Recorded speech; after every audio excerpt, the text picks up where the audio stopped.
Hey. Hey, how y'all doing today? Got my hair cut. Got a bunch of glasses in the mail. They made it where you can eat at restaurants again, so I stopped at a diner just to support them shits. Fucking shit's closing like crazy, man. Like, there's a couple spots that I try to order from that's just closed forever. So I was just driving there like, we're open. So I went in and supported the shit. Shout out to everybody that's working and not collecting a check. Shout out to people that are working and collecting a check. No shout outs to people that are just sitting there that turn into a welfare fucking people. You don't get a shout out. You can still listen to the show, but I'm not shouting you out. You half a man if you're a dude.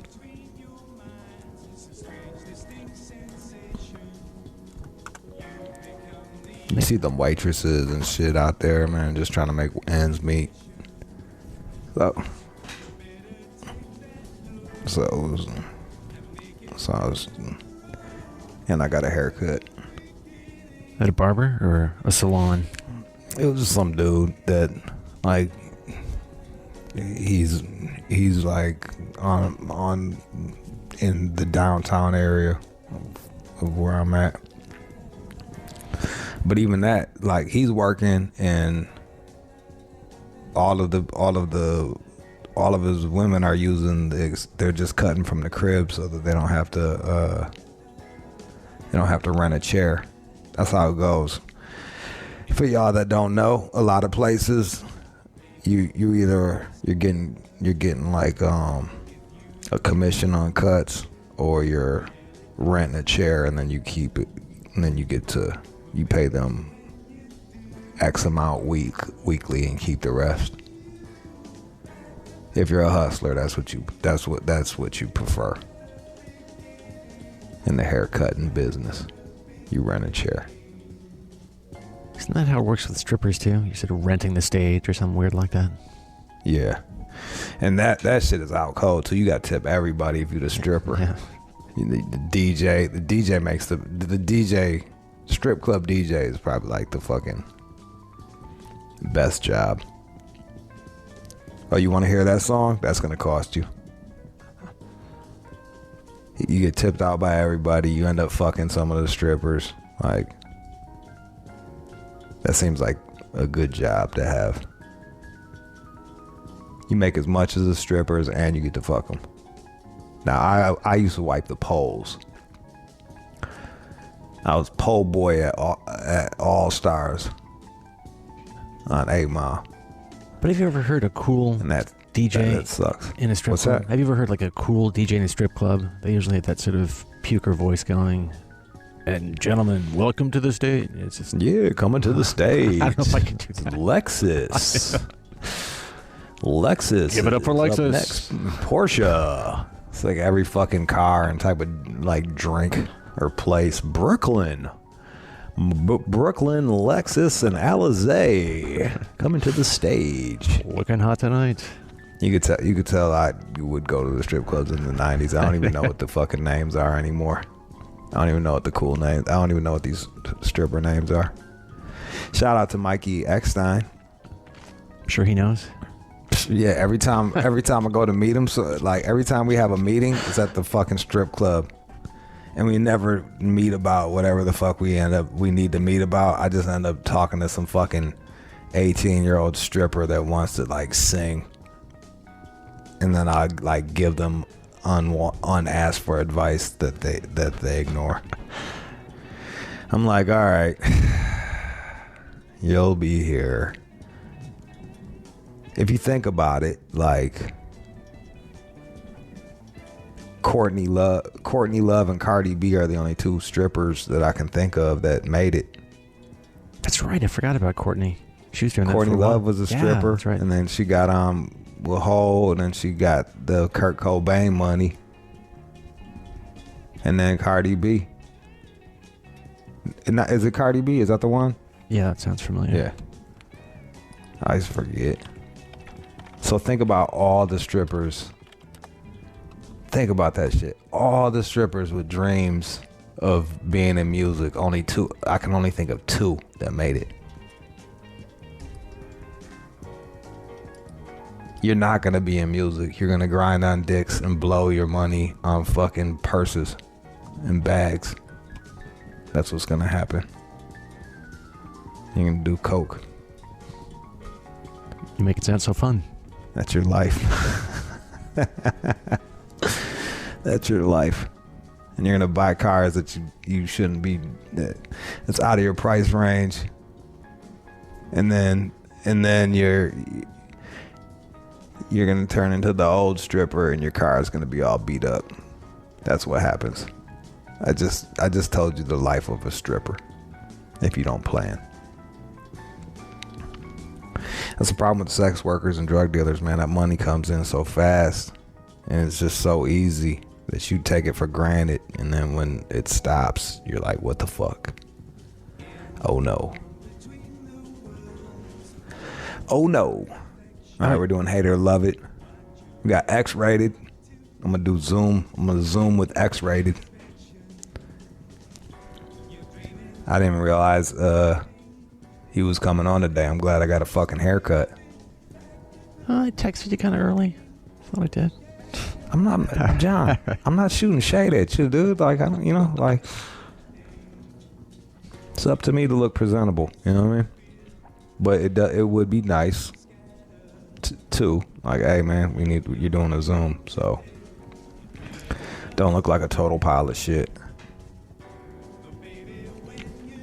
It was just hard to get a cut with the laryngitis and shit. Could I, like, nobody would, like, this guy's gonna kill me. He's got super coronavirus. He's gonna really fucking kill me. I don't expect fucking barbers to understand fucking, laryngitis. So I just stayed at home, not jerking off, watching poker shows. According to Kilo out of Mississippi, he's saying, well, he's got another stripper. Get him on here. All right. Kilo. What's up, buddy? I'm over here drinking my little fucking shit for my voice, talking to you, man. How you doing, sir? I'm doing all right. I was just listening to your conversation about your strippers. Yeah. No, one Eve a stripper from Rough Riders. Yeah. No, you were right. So that's 3. All right. So we got Eve, Cardi B, and Courtney Love. Out of all the strippers in the world. I'm open to more calls, y'all. Like I'm not the end all, and I do appreciate you for fucking calling me up and be like, nah, Eve was a stripper too, because she sure the fuck was. You could tell because she had the paws on her titties, which is definitely a stripper look. and you know I had to keep up with her because I'm from the 35, and that's way East Coast. yeah. So there it is. Yeah, he already know.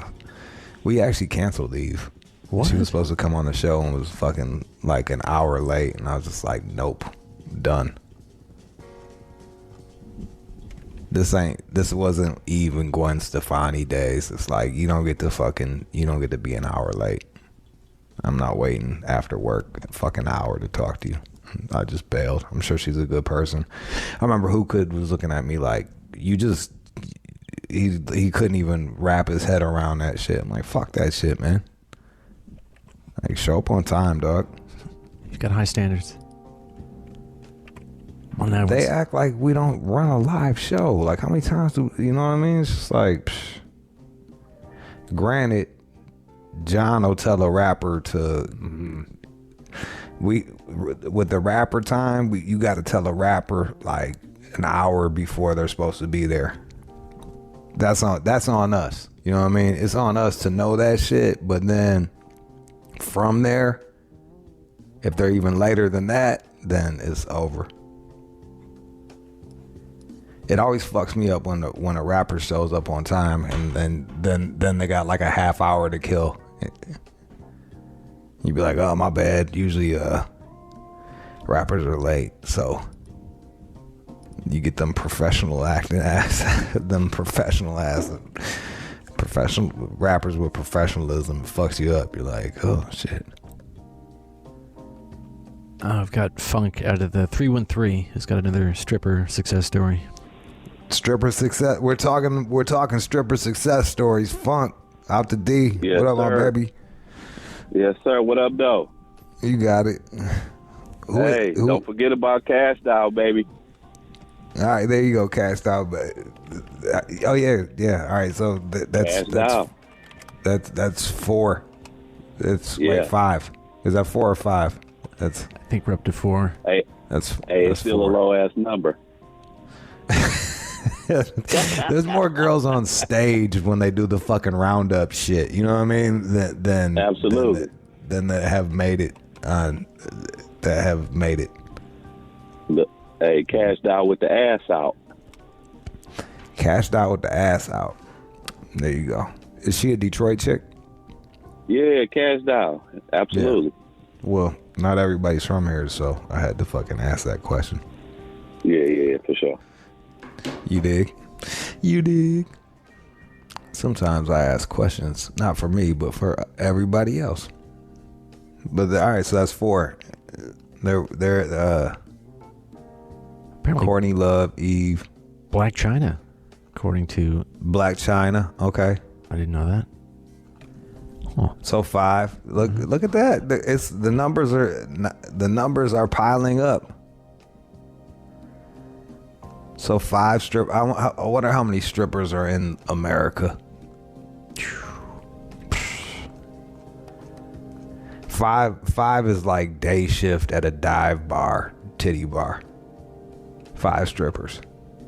Would you count Amber Rose as making it? I guess she has. Oh, hell yeah. Amber Rose made it, right. But she didn't make it in business. She didn't make it in music. She just made it in fucking dudes. And like having talking points.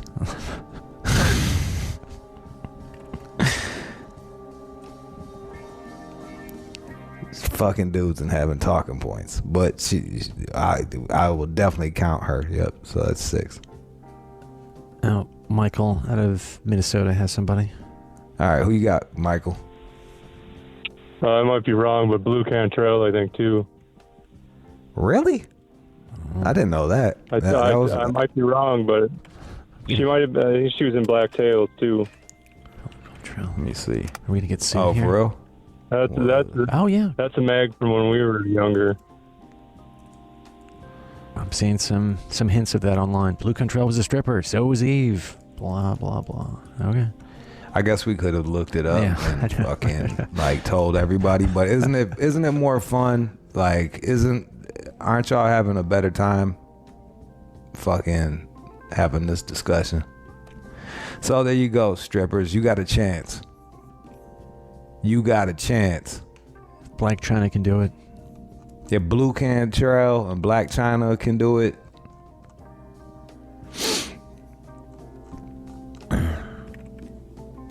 So can you. Darnay out of Toledo, if you want another one. Wait, there's more. What up, man? Hey, what's up, Rude? You got it. Just over here learning things. Trino. Oh, the baddest bitch. That's what's up. Trina, I didn't know that. Yeah. Trina the baddest. So, all right. So maybe the majority of female rappers, so Lauryn Hill wasn't a stripper. She was like fucking like a middle class chick. And then Foxy Brown, not a stripper, but she was fucking rappers to get on. Let's be real. But real talk. So actually, there's more rapping. Queen Latifah, MC Lyte, all those old school chicks, not strippers. But so it seems to me that there's more chicks that were dancers that are in that make music now than before. Like the stripper non-stripper ratio is actually there's probably more strippers now. Who knew? Look at that. Tila Tequila, remember her? Ugh. I remember that I was at a party and she tried to fucking take cuts in front of me so her and her girl could fucking go to the bathroom together. And I was like, nope, get the fuck out of it. No. Looks like she was a stripper. Yeah, she was everything. She was like the MySpace. She was like one of the OG MySpace fucking internet thirst traps. She tried to run that shit. She was like, "Oh, honey," I was like, "Man, give me fucking all honey meat. Go all honey to the back of the motherfucking line, man. I've been here for fucking 10 minutes waiting to piss. You can get in front of me. You can suck me up. You can go in here, but nah, that's not happening. Fuck off. Take your little Ewok looking ass to the back. Shaved Ewok ass. Fuck out of here." I think we ended up being cool after that too. Maybe. I don't know. I don't remember. Let me just tell you this too, y'all. Like lately I've been talking about old Hollywood parties that I would go to. I'm not bragging. I'm not bragging. I was basically, me going to those parties, I was basically like one of them thoughts.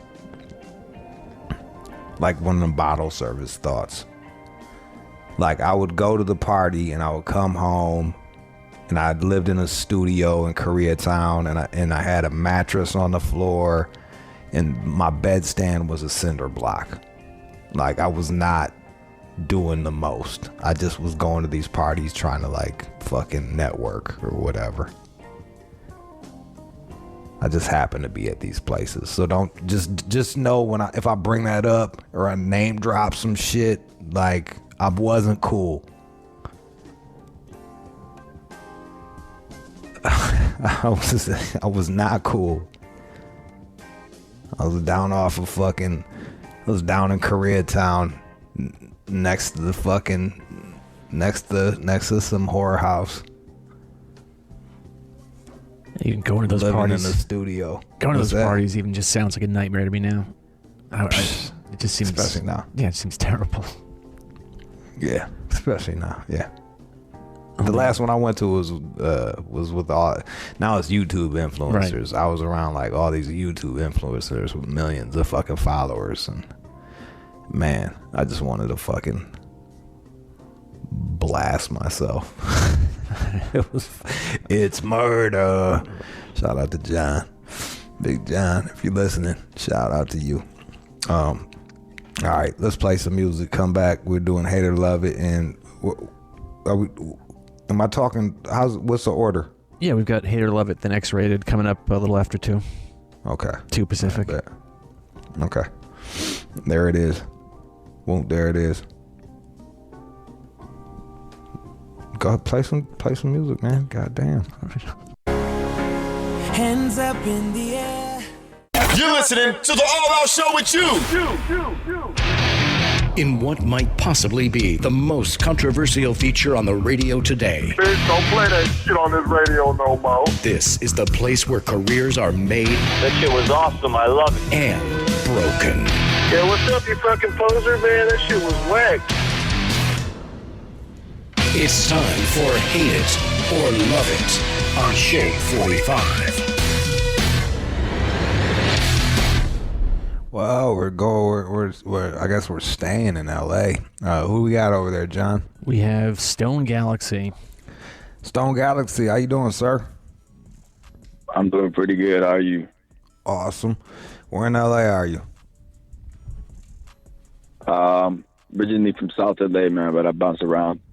Okay, all right. South LA, but he bounces around.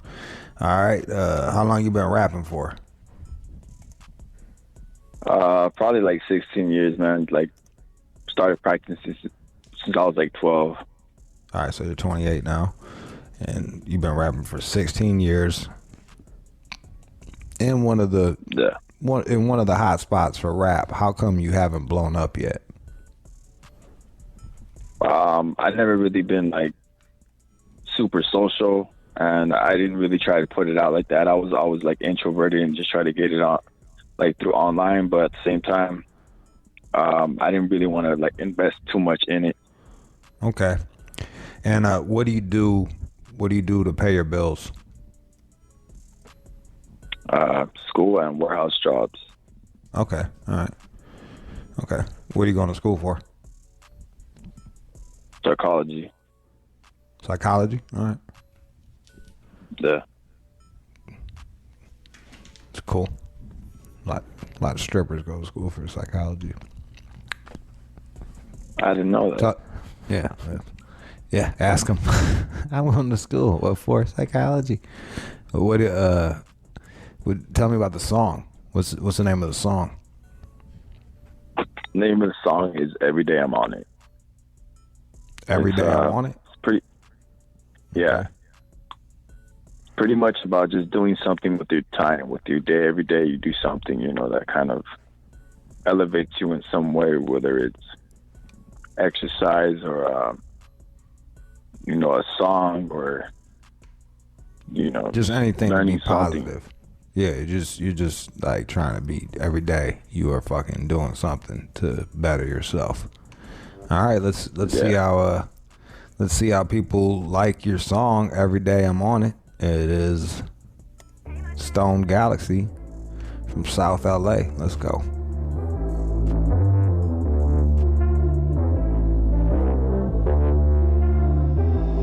Every day I'm on it. Since the morning started. Every move's a project. Every day I'm on it. OG, I'm reloading. You're coughing, then I'm zoning. Magic in my potion. They better keep me moving. Yeah, my toes are broken. When the love is better focused. Under pressure, erosion. Connecting to the island. Mode satellite, mode spaced out like a cone. Zooming through the stars, passing and crossing. Very few get a glimpse of the cross. Making up the genius in the muscle. Every day I'm on it. Since the morning started. Everyone's a project. OG, I'm reloading. Carving, then I'm zoning. Magic in my potion. They better keep me moving. Stay on my social program. Popping, then I'm in my zone, yeah. There's a magic in my potion. 888-742-3345. 888-742-3345. It's Hater Love It. Call us up. Let us know how you feel about the song. CBD in my alcoholic lemonade. Dutch passing out of blades in the place. Nigga nice, meditate, simulate pathway. Give my brain how to make it in the air. They can't relate you wouldn't get it. Then explain different species like kinetic. I grew hungry, they grew complacent. Pushes up just I've been playing the devil. Cause I'm the past, leave the pages to the present day. It's the moment that is right, 7 seconds sips away. Every day I'm on it. Since the morning started. Every move's a project. Every day I'm on it. OG, I'm reloading. Coughing, then I'm zoning. Magic in my potion. They better keep me moving. Stay on my toes, I'm roping. Outside in the open. Listen like before I go in. Not a thing to do besides growing. One way or another, get the pieces to the puzzle. But then you get to be preaching, motherfuckers. Down me to the double struggle, like the thunder, galactic, never the cloud that covers. Brainstorm, solid money, one. 888-742-3345. Stone Galaxy. Every day I'm on it is a song. Call up right now. Let us know how you like it. What you feeling about it? Stone, you there? Let me know. All right. There's Stone Galaxy. Call up right now. 888-742-3345. 888-742-3345. Let's go. All right. I've got Breezy out of Maryland. Breezy. Yeah, Galaxy, stick to psychology, man. Rapping is not the thing to do, man. I'm sorry, man. The beat is nice if you created it, but other than that, stay off the mic. Stick to them books, man. That's what's gonna make you some money. Did you make the beat or not? No, I didn't make the beat. Okay, man. Go ahead and leave that alone, man. It's 2021. Go ahead, get the education, get some money. Please stay off the music, man. It's too much trash music going on right now. We do not need no more of that. So, just keeping it real with you, man. Yeah, I appreciate the feedback, man. That's fine. All right, let's keep Your it moving. opinion. It's an opinion. Yes, that's just an opinion. Let's go to someone else. 888-742-3345. Let's go. All right, I've got Liam out of Alberta. Liam. Canada. Yo, it started off nice, but it sounded like gravel the whole way through. Like, what the heck was that sound? Couldn't even hear any words. Like, what the hell is that? Come on, man. I'm trying to enjoy my road monitor shift here, and I'm listening to that. Started off, that shit is fucking trash. You sounded like Cookie Monster. Are you saying he sounds like Cookie Monster? Yeah, like he's drowning in cookies or something, man. He's fucking up on that track. Damn. Nah, that doesn't sound like that. But I mean, can you? I think you're just mad because I think you're just mad because it's a deep voice and you're not, you're not so comfortable with a deep voice. Like your voice is on gravel or something. All right, so he didn't like it. Let's go to another person.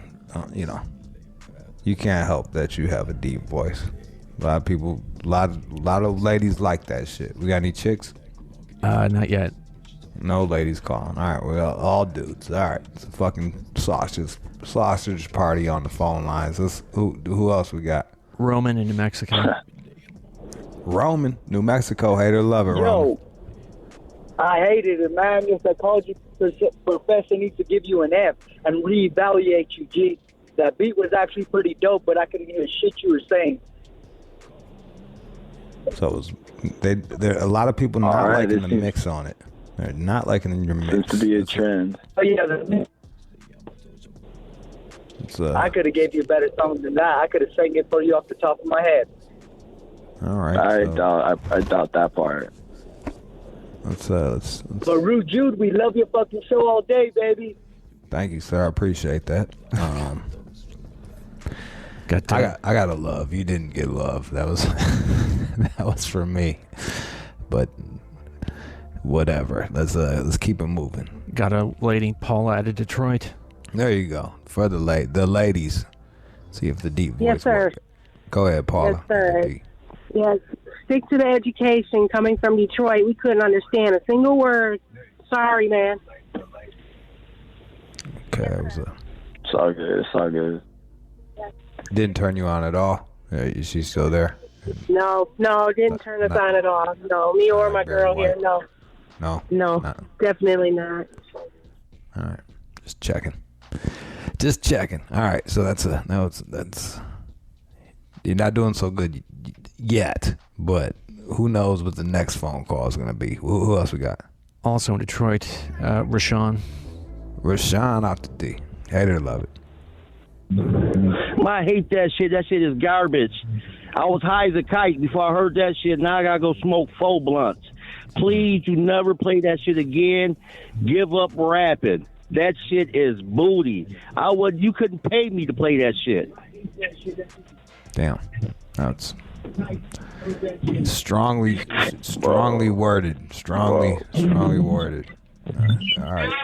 888-742-3345. 888-742-3345. All right, I've got John, who we got? Pinto in Texas. Pinto in Texas. Hate or love it. Nah, Poncho, no. Hey, you know what? I love it. I'm going to tell you why I love it. Tell you why I love it. Because it don't sound like nothing that's on the radio. Now, I'm going to tell you something. If he clear up them vocals, his vocals, he might have a little something.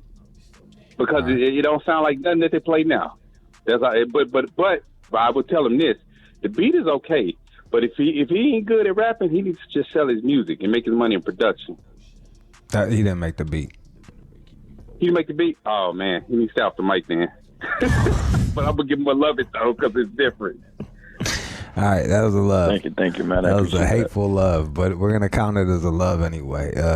888-742-3345. Hater to love it. Who else? Who else is there? Blair in Little Rock. Blair in Little Rock. Yo, what's up, Jude? Long-time listener, long-time voter on Hate It or Love It. That shit, first of all, who the fuck produced that fucking trash? Dude, bro, I thought you had a little bit of fucking credibility because maybe you made the beat. I heard you didn't make the beat, and I was like, oh, dear fucking Lord. Someone please guide this guy in the correct direction to where he can make some money, because psychology is fucking trash, and so is fucking your rap, dude. Who the fuck, all these dudes talking about your vocals? It's because we can't fucking stand a goddamn word you fucking uttered out of your dick-sucking mouth. Fuck. What the fuck? You must go around licking ass with all that shit you be talking, man. Bro, I'm guessing you made that shit in your bedroom, bro. I'm guessing you made it in your bedroom. Right? Oh, I made this in your mom's bedroom, bro. Okay, good. She's passed away, so joke's on you, fucking fucker. Why does I always have to come back home? Damn. Okay. Listen, all you gotta do, I'm gonna give you constructive criticism. I'm gonna give you constructive. The shit was fucking trash. Clean up your goddamn vocals. You might have a chance. And if that shit rhymes, you know it's G and you know it's true. All right, let's keep it going. All right. We'll take one last call and call it a day. 888-742-3345. You got one love, a lot of hates, and you were able to insult his dead mother. So we'll give you half a love for that. So you got 1.5 loves. Let's go. Brent in San Fernando Valley. Brent. What up? What up, Hate though? that shit. Sorry, Damn. this guy fucking needs to fix his fucking vocals. Can't hear a fucking single word he said. Fucking, I can't hear a single word he said. I don't know what he said. The 818 is not fucking with you. I mean, no one understood what Bone Thugs said all the time, but they're still pretty dope, you know. Would you say you're the Bone Thugs of Los Angeles? Nah, I wouldn't say that. I'm just saying, like, sometimes it's about the sound. It's not always about fully understanding it. It's kind of like a vibe that you kind of, create. But not everyone's going to feel that vibe, so it's all good. Under pressure, rebel jam. Connecting to the island. Motor satellite, motor spaced out like a cone to the stars fast. Few get a glimpse of the cross, make it up with Jesus in the muscle. Every day I'm on it. Days on that shit. I understood what he was saying. It's just mixed low. That's all. All right, you didn't win. You didn't win, but you did get 1.5 loves, which is rare. So that's something. That's bragging rights. Appreciate you, and yeah, you too. Good luck to you in all your endeavors. That was Stone Galaxy. Yeah, Stone Galaxy. Don't go anywhere. X-Rated will be coming next, I believe. You're listening to the All Out Show with you. Shade 45. I got my man X-Rated. We're doing the Zoom. We're doing the Zoom interview. What's up, X-Rated? How you doing? Man, I'm just living family. How are you? Fucking, same fucking shit. Same shit. X-Rated, I gotta tell you, when did we do an interview? Was it a year ago or 2 years ago? I think it was in 2019. Yeah. In the summertime. Yeah. Somewhere coming out of the summer, like July, August, something like that. Yeah. It was one of my favorite interviews of the year, bro. It was for people that don't know, X-Rated has such a crazy story. How long were you in prison for? 26 years, 5 months, and 26 days. And they actually used the album cover and lyrics to help convict them.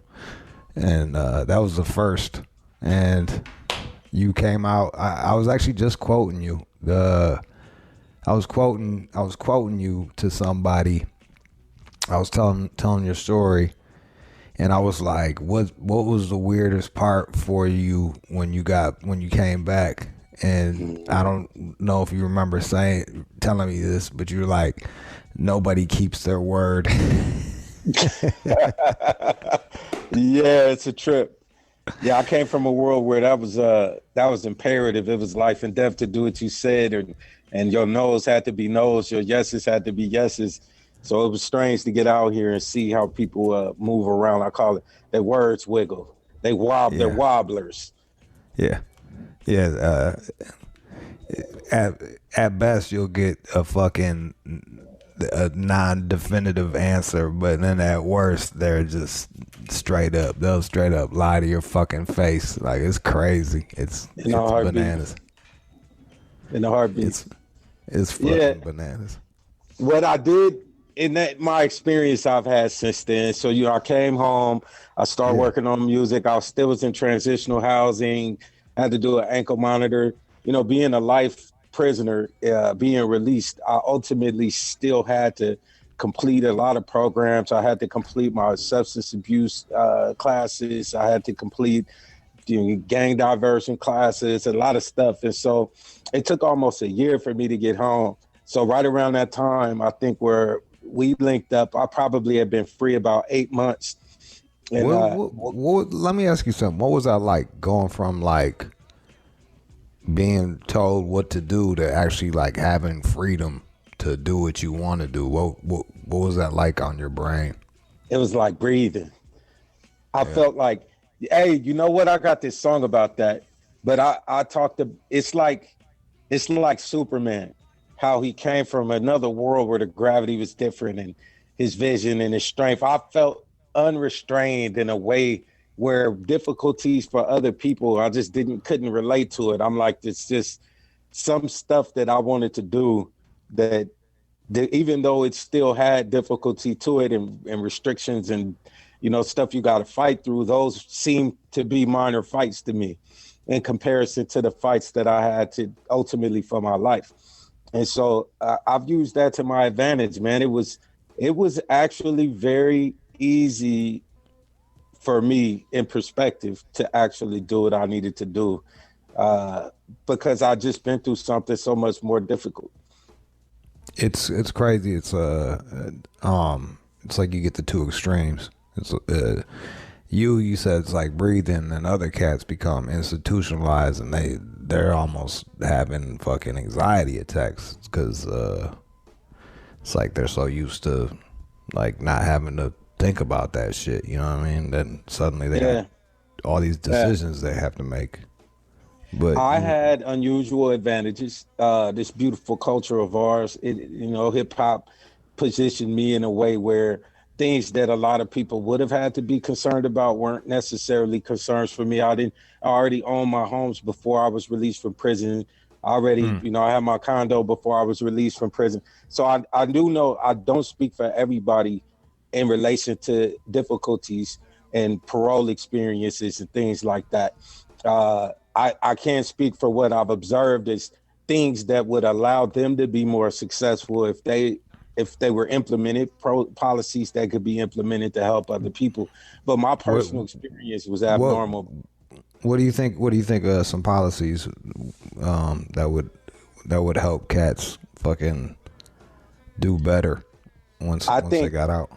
A lot of it is in relation to the way transitional housing is set up and the mandatory time periods that you have to be there for people who already have, say for instance, if you have a home to go to, if you have a wife or a family and your family is ready for you to come home, the studies have said that dropping someone right back in their home could be detrimental because, they have to be eased into it. You get home, your kids, who are you the ultimate authority in your house? Everybody's not prepared mentally to understand that you may not be the king of your castle.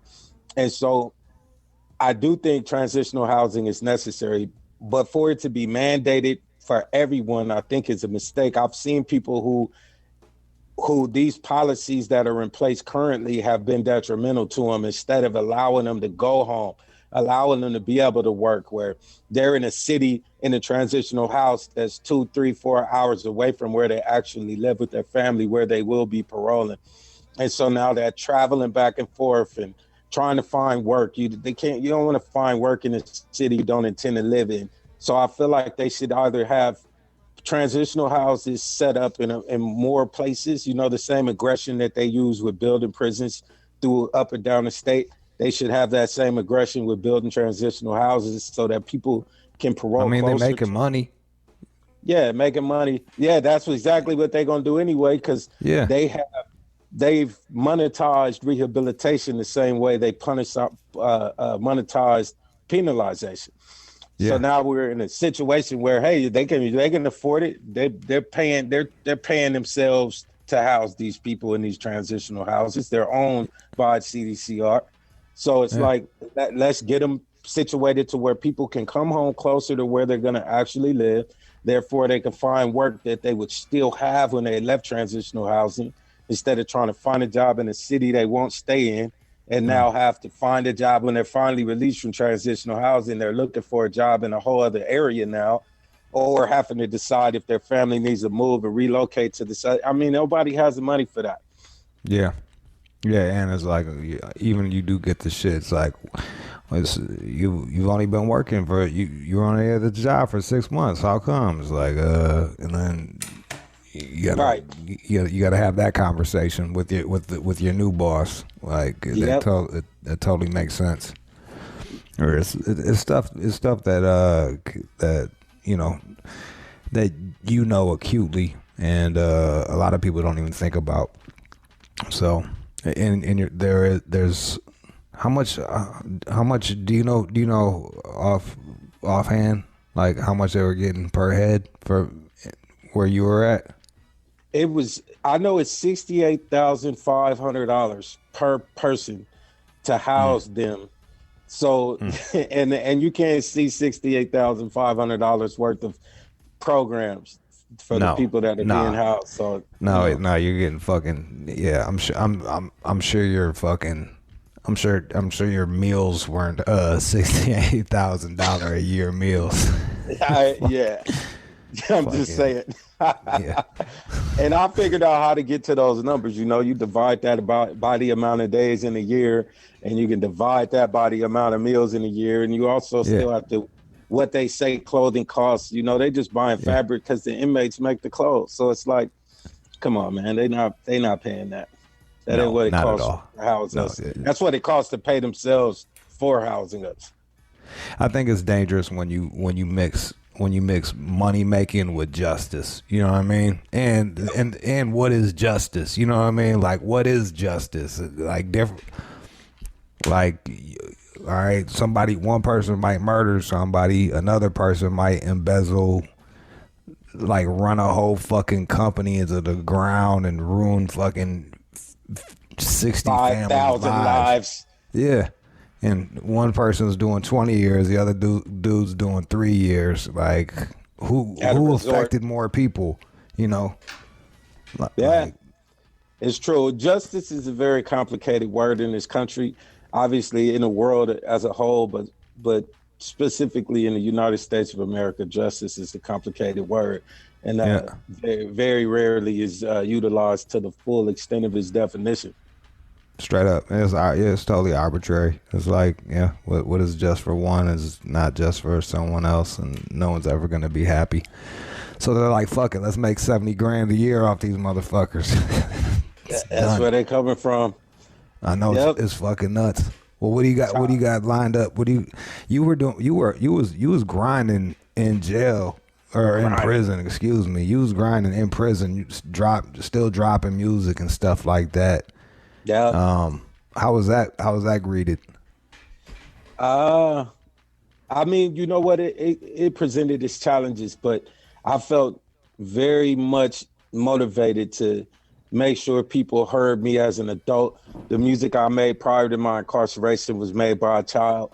And so my motivation for continuing to record and doing it by all means necessary was really so that I could express where I was psychologically as a man. I felt like I got frozen time like Shirley Temple, or, you know, just one of those things where people meet you and your art, you were 16, 17 years old and you're standing in front of them as a 25, 30-year-old man, and they still perceive you from how you defined yourself as a child. And so that was my motivation, and I accomplished that. It did have its difficulties, Son of Sam lawsuits that we had to fight and things like that. But ultimately, it's how my greatest relationships were formed that allowed me to land on my feet. The support from that fan base, you know. Let me jump in. The Son of Sam lawsuit is, correct me if I'm wrong, that's where you can't make money off of the crime, and right. they were trying to say that that's what you were doing. Is that basically it? Yes, sir. They were trying to say that I was making money from the crime, which was inaccurate. I never rapped about the crime. Even the songs they attempted to use were, the name of the song was not the correct name, and they knew it, but it was more inflammatory to call it The Murder than to call it by the name of the actual song. So they're using lyrics from one song and a title from another so that they can confuse, you know, the people who were receiving that information intentionally. And then they were cutting, almost how dirty preachers do. You know, they were quoting a piece of this, quoting a piece of that, quoting a piece of this, almost to manufacture words that they could put in my mouth. And isn't that crazy? It was insane. But so there was never a song about my crime that was on any of the projects that they were talking about. And ultimately, that was one of the reasons the lawsuit was a failure. Well, even when they convicted you originally, it was, they weren't even accurate in that, correct? No, they were not. You know, the strange thing with California laws and how far we've advanced, you know, there's a generation that just understands these things better. When they first, I guess it was a good idea when they first decided that they wanted that 68,000, 70,000 a year for locking all these people up. So they made laws to ensure that they could fill the bed space. And one of them was the 3 strikes law. But by doing it, they created a certain degree of separation between the citizens of the state of California and the incarcerated population, because everyone somehow had someone who had been impacted by the existence of those laws. And so there's a certain degree of hostility that grew and grew and grew into from 1994 when the law was put in place to 2012 through 2014 when they started getting torn apart by the voters in Congress.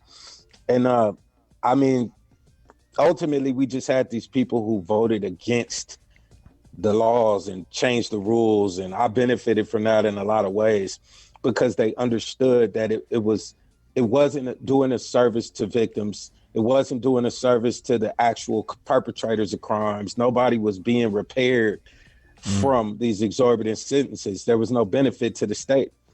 It was just straight retribution and fucking making dough. And it's like, yeah, that shit always puzzled me, the 3 strike shit. I always found that to be just one of the, even as, like, I'm a teenager, I'm like, that's the dumbest shit I've ever fucking heard of. Like, 3 strikes, like, that's fucking for a human life, to tell a pretty human life. Heavy-handed. And I mean, you can steal a slice of pizza, you can get in a fist fight, and then you can catch any felony after that, and they could say you're done for the rest of your life. And that's Go sit down. Yeah, it's just not illogical. I've seen people who have been out of trouble from the 80s and got in a little bit of trouble in the mid 90s, and you largely due to drugs, either usage or entrepreneurism, you know what I mean? And so you just ended up with people who were thrown away. And there might have been a 10-year gap between the last time they got in trouble and the next mistake they made. And, you know, it's just, and then there's people, you do something to a child, to me, you know, it's very little to discuss about that for me, if anything. So prison has to exist. The concept of people being penalized has to exist, and I'm realistic about that. But carte blanche throwing away citizens and then bringing them home and telling them, your constitutional rights have not been reinstated. You haven't been restored as a citizen of this country. To me, it's just creating a circumstance where you can outcast people from society. And the funny thing is like the people that put these rules together, they're not dumb. They know what the fuck they're doing. You know what I mean? Yeah. They're I can't say the word recidivism. Yeah, the fucking they know exactly what they're setting motherfuckers up to fail. And even like just just working certain jobs and shit, like there's a whole bunch of jobs that are off your list, and to me that goes back to look, man, let's say you a cat burglar or some shit like that, and you can't be a plumber because you've been in people's houses, you've been robbing houses forever. I can understand them not wanting that cat to be a plumber because he's going to be in a private home. But if that wasn't your problem, then perhaps you can go down that path. You know what I mean? To your point, every person is an individual, so you need to look at each case individually. Indeed, especially if they've been released from prison, primarily because it was identified that they have rehabilitated themselves. They have been rehabilitated. So it's not like certain demographics, especially the lifer community, that a lifer has to go through a deputy commissioner. You have to go through a commissioner that was appointed by the governor. You have to go through the governor's office, and you have to go through a criminal minds level psychological examination to be free. So somebody who's been through all of those stages of proofing to determine that they were worthy of being released, to not restore them fully, to not grant them every right available to a returning citizen, because technically they've done more work on themselves than almost any other person in the country, really. Someone who had to go through that kind of preparation to be free is more prepared to be a citizen of this country than anyone outside of just a determined immigrant. They're coming here ready to go. And so they give them a scarlet letter, which is the F for felon. To give them the scarlet letter and tell them good luck is just begging somebody to recidivate. Yeah, it's he's going back. Just win. 888-742-3345. Me and X-Rated catching up. It's been a couple years, damn near. He's got new projects out. You're doing some live shit. You're doing some streaming shit. The 26th. We gotta find our way around COVID. So I have a new album. It's called Blockstar Evolution. I have a live stream concert that we're doing, the full thing. I built the stage. We got the lights. We got everything that we need to be able to pull this off. So that's going to be on Friday, February 26th at 6 p.m. Pacific Standard Time. Broadcast live from blockstarevolution.com. And we're excited. That's awesome. That's fucking, yeah. It's funny that the one thing about cats that are locked up and have been locked up is the problem solving ability is off the charts. Where I imagine you've been able to kind of incorporate that into some of what you're doing now. You know what I mean? Anybody that can make some grilled cheese on the heater, you know what I mean? I imagine you could do a concert, you know what I mean? Yeah, maybe it's some potential possibly that we could pull that off. yeah, you could fucking make it work. Hey, John, who we got out there? 888-742-3345, 888-742-3345. We got X-Rated. Let's go to AJ in New Mexico. AJ. Hey, what's happening? Okay, I got a question for you, man. X-Rated? Damn, I can't believe that you got on the air like that. That's dope. Anyways, what do you think about our president? Well, I mean, you're pretty woke. I always thought you were, and you came out seeming like it. So, what do you think? What's your talking input? Politics, man. This, but the way by the way, his original question was, "What did you learn in jail?" That's what he said to me. AJ in Mexico. I'm coming. Yo, X-Rated, I'm sorry. Yo, like, this is the one show that we don't do politics. Like, I'm like, they can do politics, and that every like it's on fucking sports channels. You know what I mean? Like, this is the one place where we don't do politics. So, like, can we skip that? I respect that. Hey, shout out though to what is it, AJ from Mexico. I appreciate you for listening, man. We really are not interested in that currently. Publicly anyway. We have our private opinions, but thank you for tuning in. Thank you for calling. But he did want to know what you learned in jail. And so would I. There you go. There you go. Well, what I learned in jail was that human interaction is the number one focus I think that everyone should have, the proper execution of human relations. And I think that prior to going to prison, I wasn't conscious of the need to be aware of how my energy impacted another human being, about cause and effect, about how I approached people, being a man of my word, my yeses being yeses, my no's being no's. And that environment really put a focus, an emphasis on that for me.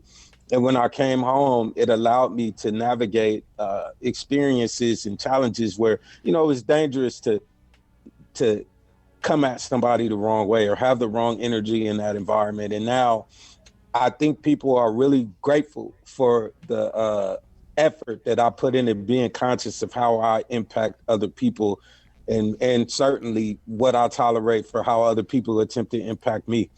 And that's been something that I learned from that experience that's been useful out here. There you go. 888-742-3345. 888-742-3345. We got X-Rated.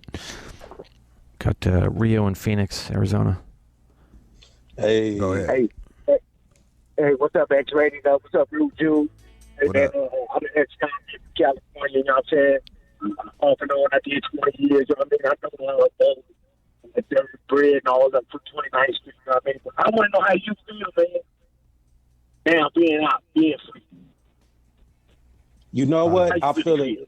I feel a sense of gratitude. I'm sure you can relate. I feel extremely grateful, man, for the ability to just do and move how I want to move at this point, especially, considering that, I was on high risk parole, being a high notoriety prisoner in a public interest case, and coming home and having so many restrictions, house arrest, ankle monitors, transitional housing. So once that was over, and I think I was right almost at the end of that when I came to see Rude, I think in 2019. So once me and Jill did that interview around that time, so in that period since then, man, I've been able to participate in a lot of programs. I got a lot of commendations. It's a lot on my resume that speaks toward what my intent is on a consistent basis.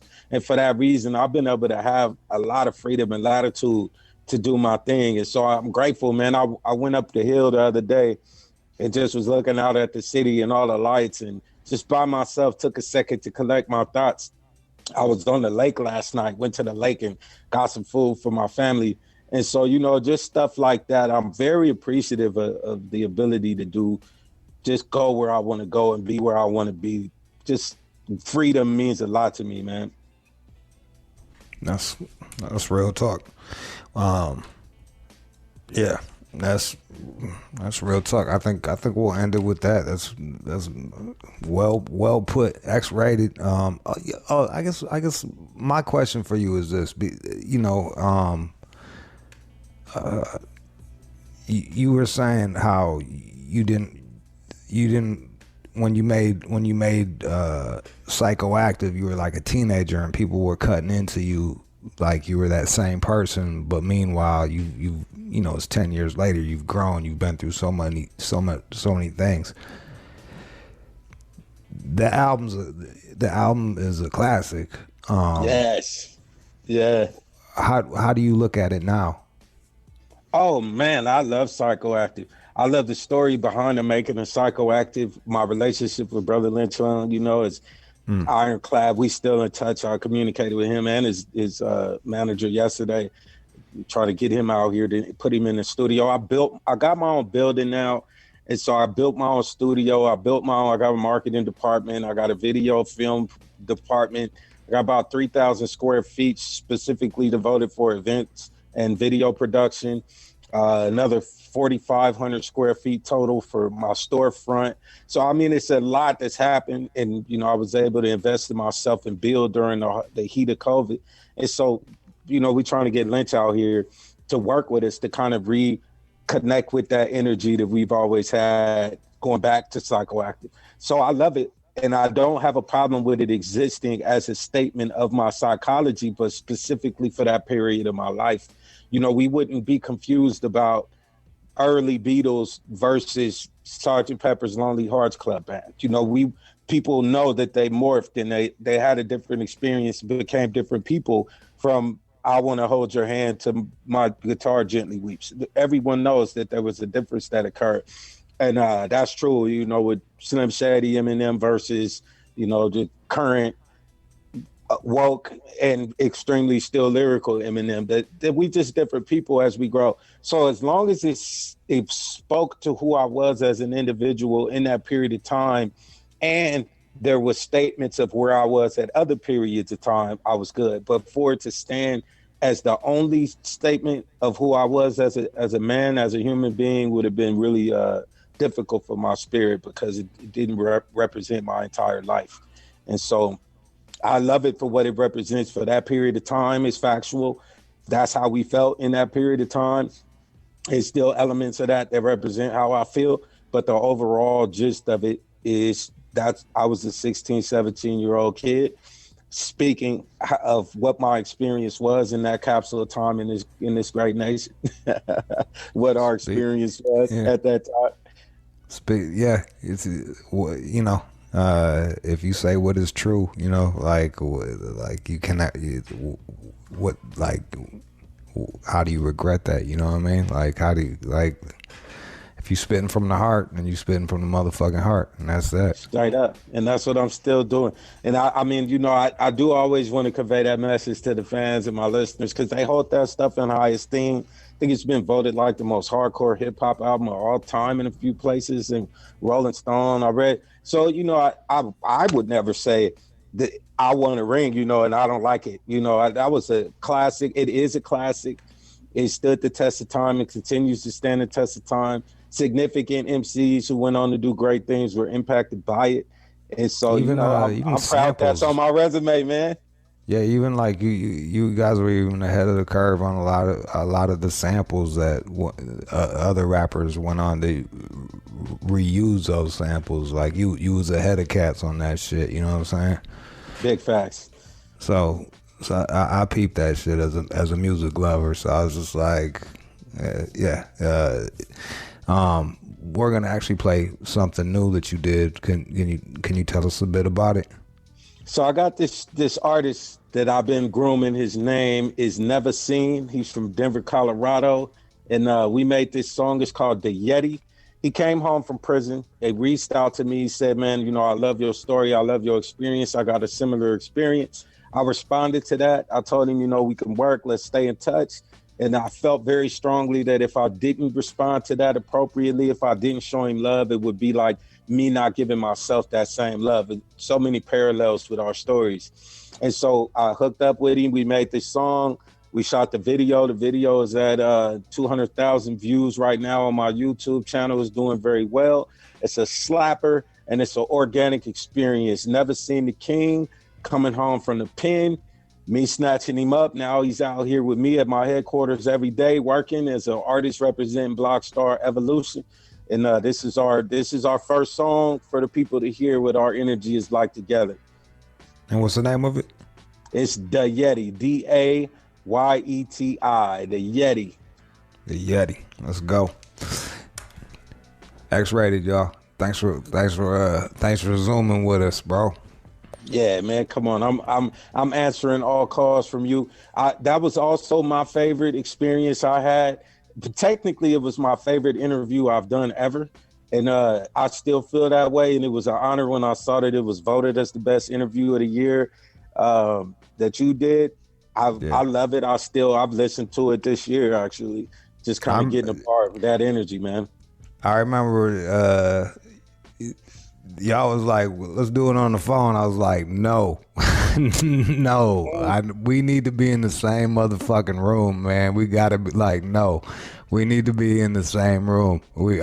It's been this long. I'll wait fucking 6 months, and I'm so glad that we fucking waited and fucking did it right, fucking handled that shit the right way, and had it fucking sat across from each other and just chopped it up. It was fucking awesome. It was fucking awesome. Well, I appreciate you, man. Thank you for coming on here, spitting game, facts, and giving cats a little. I hope y'all listening pick some shit up, because there was jewels in there. Jewels, treasures. That's right. The Yeti. Here it goes. Let's go. X-rated. Yeah. The Yeti. Never seen X-rated. You ain't been through no struggles. You won't understand. X-rated the Yeti, the abominable snowman. Full court pushing an indomitable program. I learned how to thug girl grabs, Cuban still ruthless, yelling out dope, man. My niggas had to slang rocks to get a chain watch and a bracelet. They use granny's pasta, good cocaine cop, the new stain drops, she ain't say shit. Bitch, I'm out here on my grind. Only let a nigga cross me one time. Cross me one time. His new nickname is Money on My Mind. Let it sink in, bitches sink or swim, we in the deepest end. Ain't gotta come from deep within if you wanna compete with you and get seedless men. Tony rather never breathe again. This the last meal you never eat again. Young insomniac never sleep again. I stare death in the eyes, never blinked again. Oh, then I stayed up till I got paid up, and then I stayed up. I said I stayed up till I got paid up, and then I stayed up. Whoa. I'm the Yeti, never seen be the last one. Where I'm at, nigga, that's where the cash comes. Swag heavy like a nigga weigh 4 tons. Run with me, your whole team gon' run. Swing dance that you hear from a treetop. All the funk that I had in the meat box. Never seen an X-rated at T-top. From the PNCL back to the street top. I'm the Yeti, never seen be the last one. Where I'm at, nigga, that's where the cash comes. Swag heavy like a nigga weigh 4 tons. Run with me, your whole team gon' run. Swing dance that you hear from a treetop. All the funk that I had in the meat box. Never seen an X-rated at T-top. From the PNCL back to the street top. You don't really want it cause you never really done it. When it comes to the greenbacks, you rhyme for the fetty. When it comes to the contact, your palms all sweaty. If you're ready for combat, your bomb already. You don't wanna really be the one to get woody with my cuz in the back with the gloves and the hoodie with the yapper on his lap off the yak and the goodie. Do you really wanna see that I'm a box state bully? Fully automatic and static, then I'm coming with my shovel gang. Niggas in my waist gunning, yeah, this life is full of pain, but it made me something. I'm a full-time king, so a lane means nothing. Leader of the pack, but I started on the bitches. I don't care about you rat ass niggas or your bitches. Have a nigga get black for a stack of the riches. Make my niggas double back, make sure that nigga missing. Lil Steve's hit the corner with the infrared on you for little nigga wanna get fresh. We make rights, we don't make no left. Still reppin' the West, it's SF to the death. Up all night but no light, we don't stress. I'ma open the mic, put it right through your chest. Sing Hussein for a kite to go clip. Ain't nothing like me, cause I'm the last one left. I'm the Yeti, never seen be the last one. Where I'm at, nigga, that's where the cash comes. Swag heavy like a nigga weigh 4 tons. Run with me, your whole team gon' run. Swing dance that you hear from a treetop. All the funk that I had in the meat box. Never seen an X-rated at T-top. From the PNCL back to the street top. I'm the Yeti, never seen be the last one. Where I'm at, nigga, that's where the cash comes. Swag heavy like a nigga weigh 4 tons. Run with me, your whole team gon' run. Swing dance that you hear from a treetop. All the funk that I had in the meat box. Never seen an X-rated at T-top. From the PNCL back to the street top. Dynasty forever. Long live Big No. Sacktown. To see y'all. You're listening to the All Out Show with you. Hey there. Hey there. You're listening to the All Out Show. Who else is gonna give you that fucking quality content that we bring you every day from my fucking room? I got one of those ring lights, like a fucking. I got one of those ring lights for the zooms, where you put your camera in the middle of that shit. Ah, yes. I don't know how to put the camera in the middle of it either. That's the worst part. My dumb ass don't know how to do that. I just got the ring light on. It's a little brace. Put it in the What's brace. that? A little brace in there. I know, but like I can't fit it. Looks good. Bro. It's kind of hard to not feel like a bit of a douche when you got the ring light in your room there, but bro, it's like, look, man, I'm fucking backlit if I don't have the ring light. So like, this is what it is. This is what the fuck it is. All right. Follow us. You follow me at One More Jude on Instagram. I do lives every day for the most part. And post dank memes. All Out Show, at All Out Show on everything. And check this out.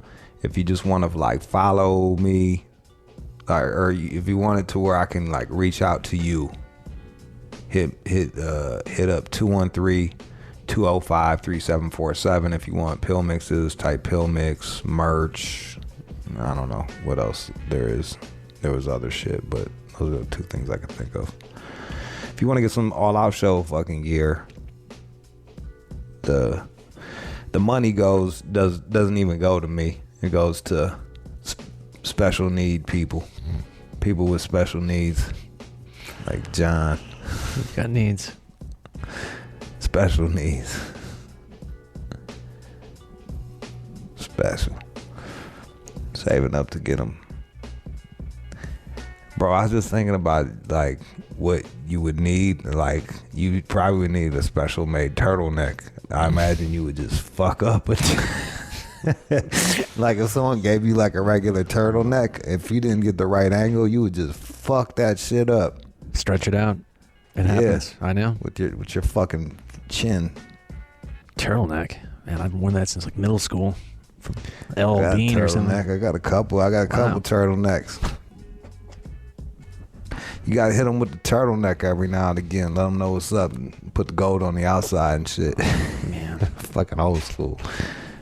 Yeah. Anyway, go to onemorejude.com for that.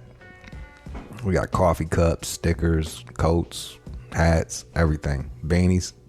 We got the fucking beanie with the hummingbird on that bitch. Ooh. Anyway.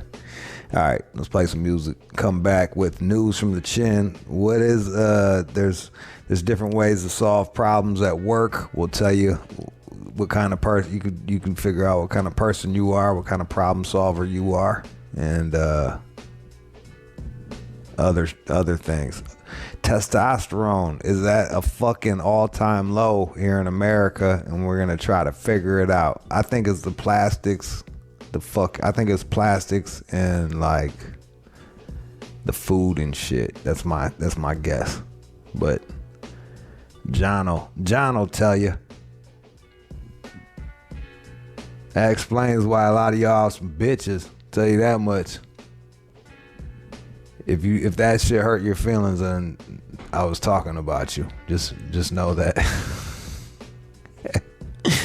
Now let's play some music and go. You're listening to the All Out Show with you.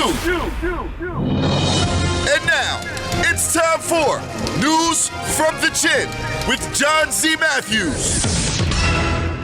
According to a recent study, it looks like most daters can figure out their partner's personality on the first date. Within minutes, it almost seems like. Yeah, people were pretty...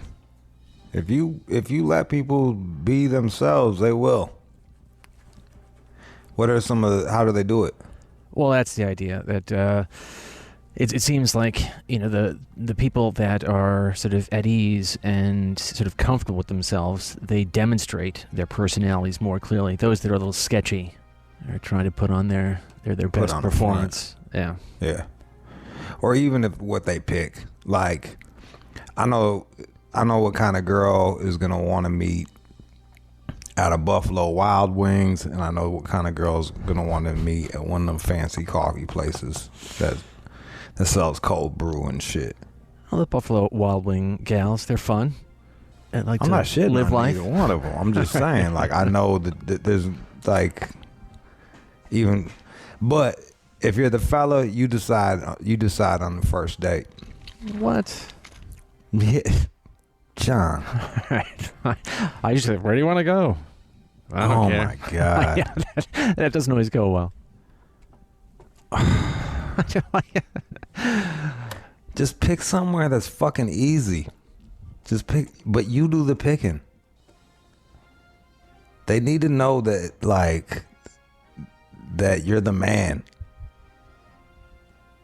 Yeah, I think the last real date I went on, I just said, hey, can we go somewhere within walking distance? And the whole non-car thing, I was kind of off on the wrong foot there to begin with. But, I mean... That's why, but see, that's why you're like, that's why if you're like, hey, meet me here, boom, you don't have to... You seem more take charge, and you're not like, can we go somewhere walking distance?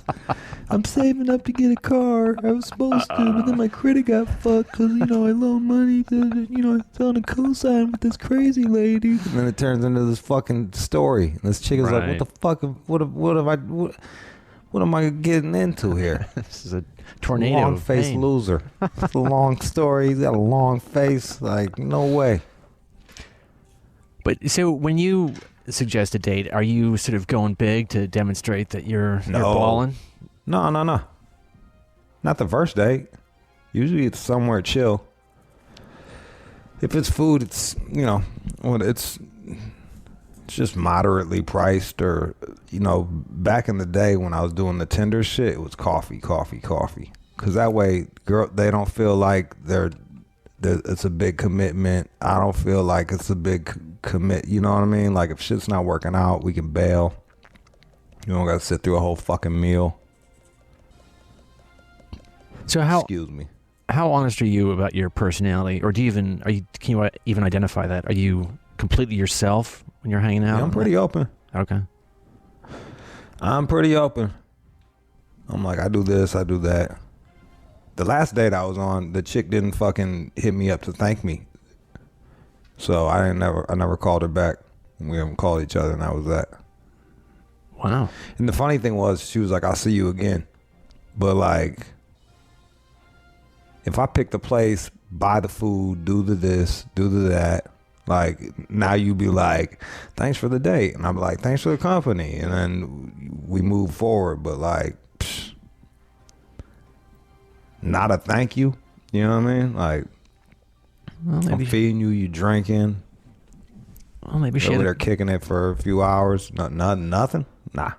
What if her dog died, or she had a car accident? She got distracted. All right. We'll tackle that then.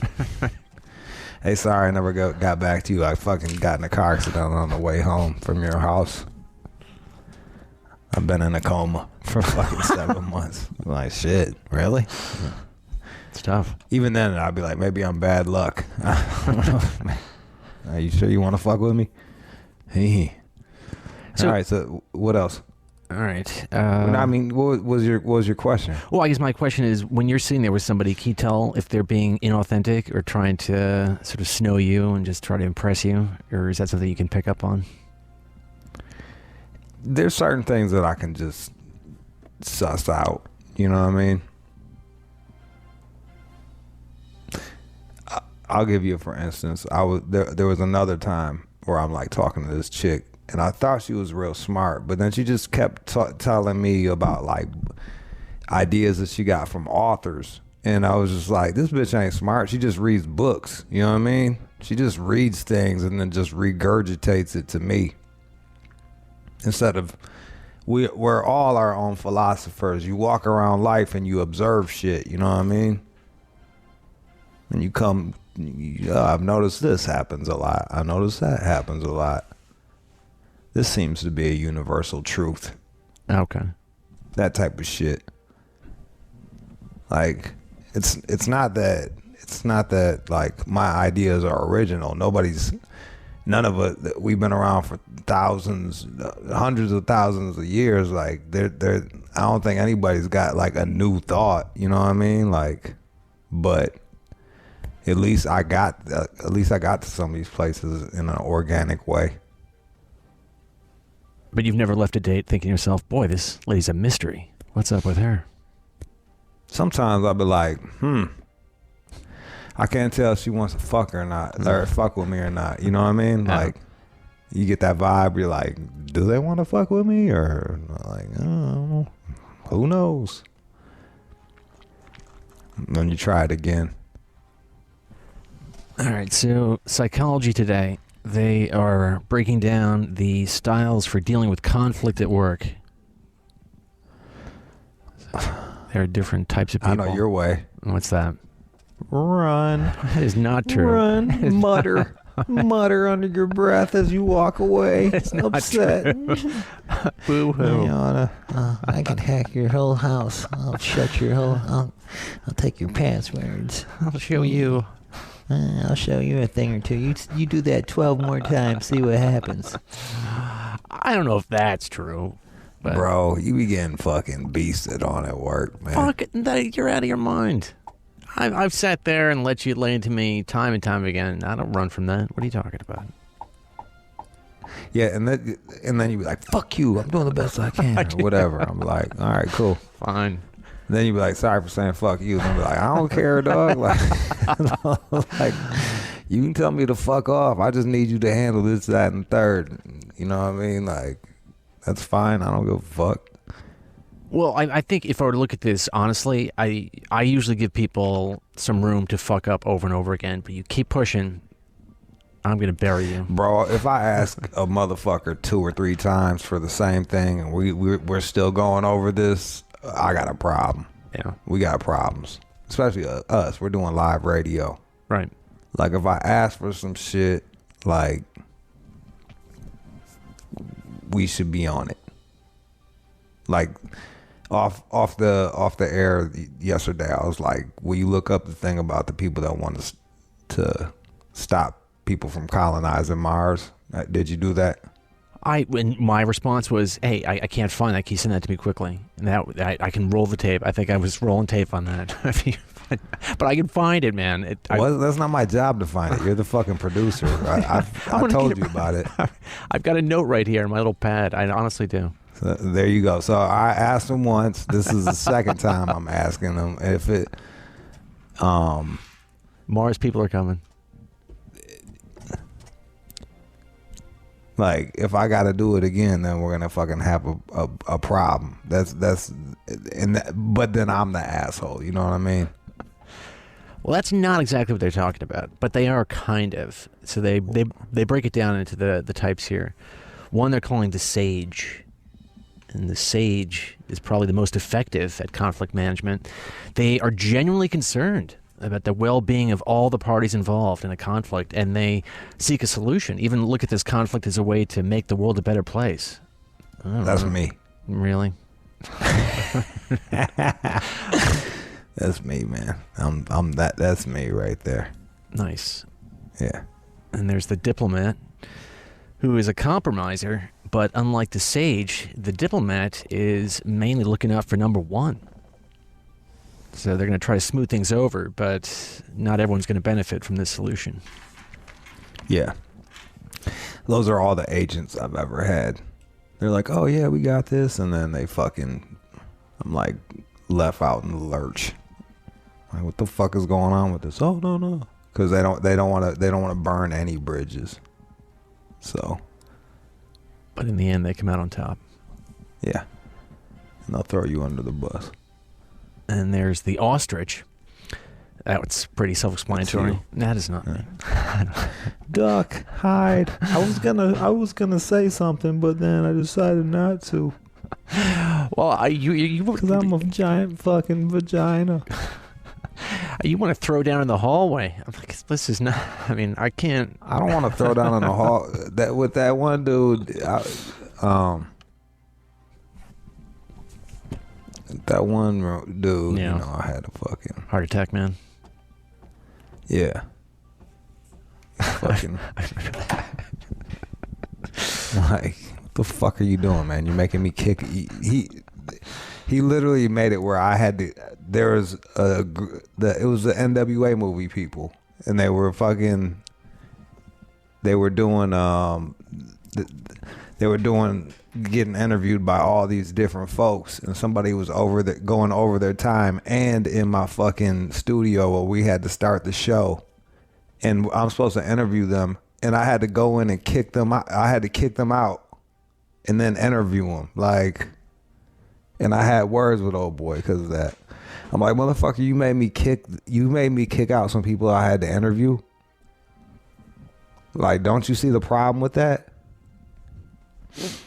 And he was all red faced, sweating, and you were in the corner watching that shit. And afterwards, like, I had your back. You had it covered. I was ready to jump in. Things got out of hand.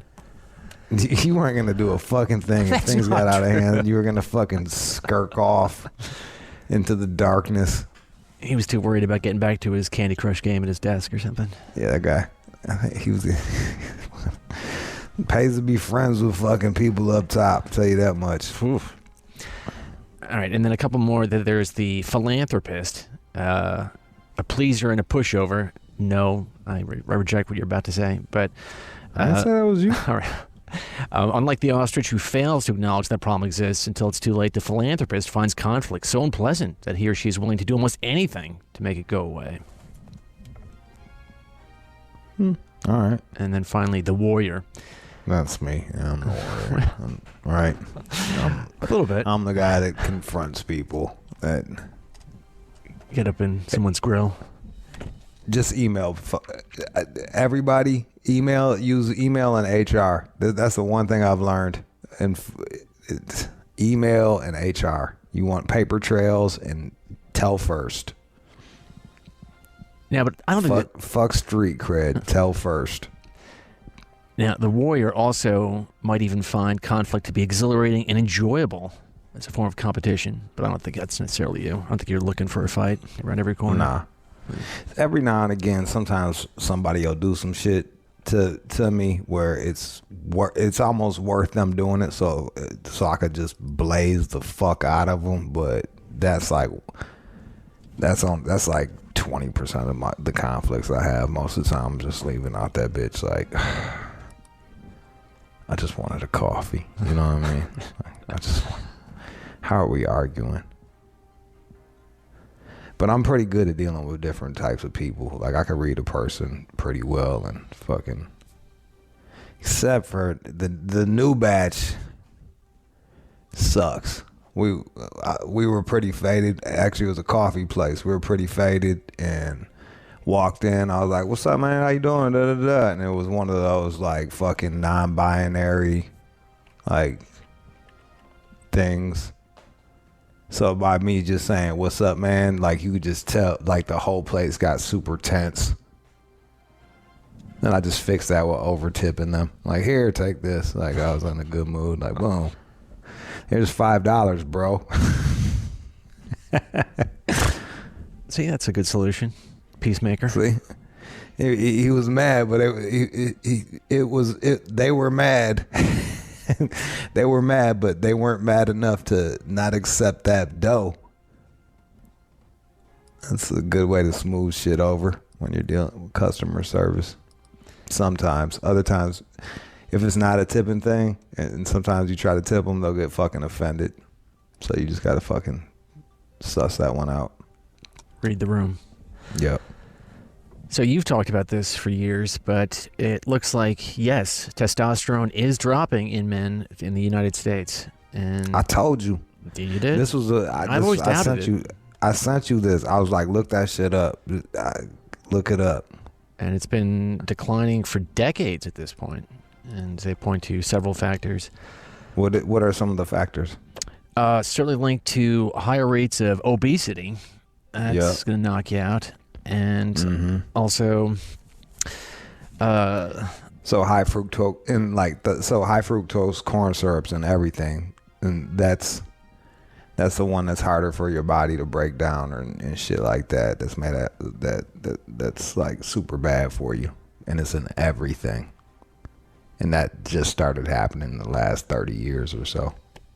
And if you've pointed out to me before, looks like environmental toxins such as pesticides, parabens, chemicals common in household products like phthalates and all these other chemical names, but the all environment, that shit, plastics, chicks' birth control pills in the water, in the water bed or whatever the fuck they call that shit.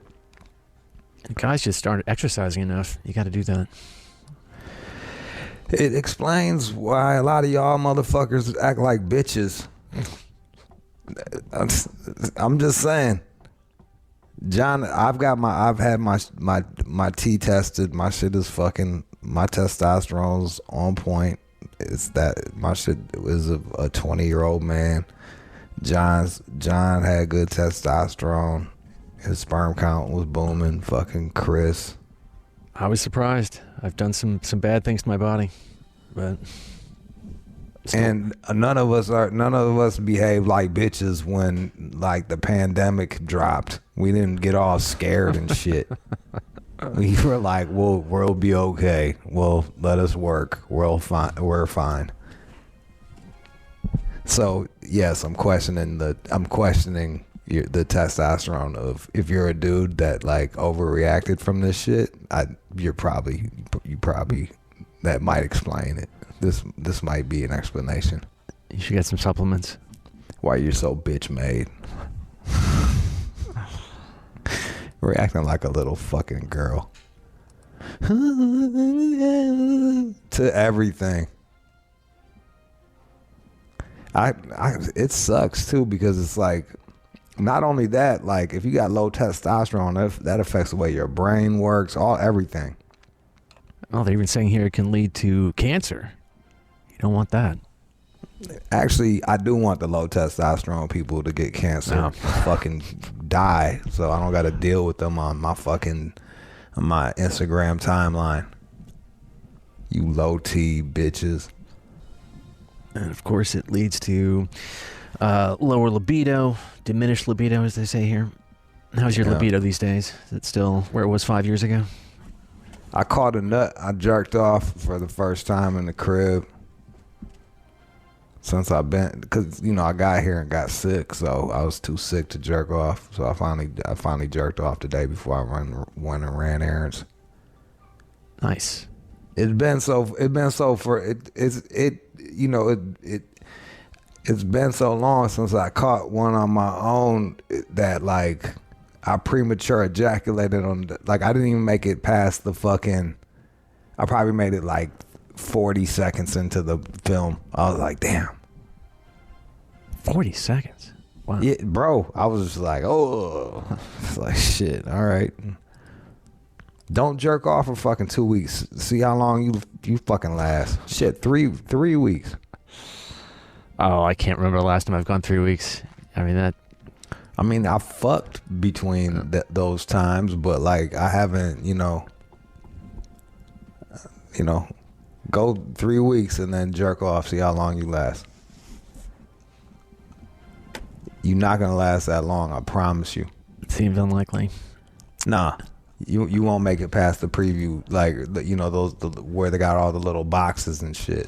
Like for real, I was ready. I was like, all right, cool. Then I switched it. I was like, oh, let me get a different movie, because sometimes you're like, this is cool, but I want to catch it to something different. And then like 30 seconds into the new thing, like she was on her knees and he got his thumb in her mouth, and then I was like, blam. Oh, thumb in the mouth.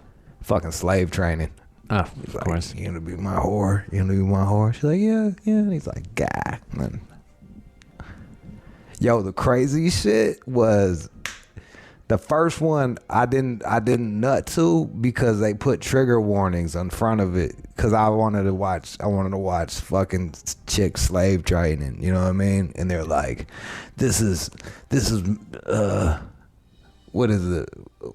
Misogynistic, and if it offends you, it's just a joke, or it's just role play, and please know that if it triggers you, do not watch it. Like, and then I go on to watch it, and it was pretty hot, but then like just knowing that shit in the back of my mind that they put a trigger warning to it, I was like, I can't, dog.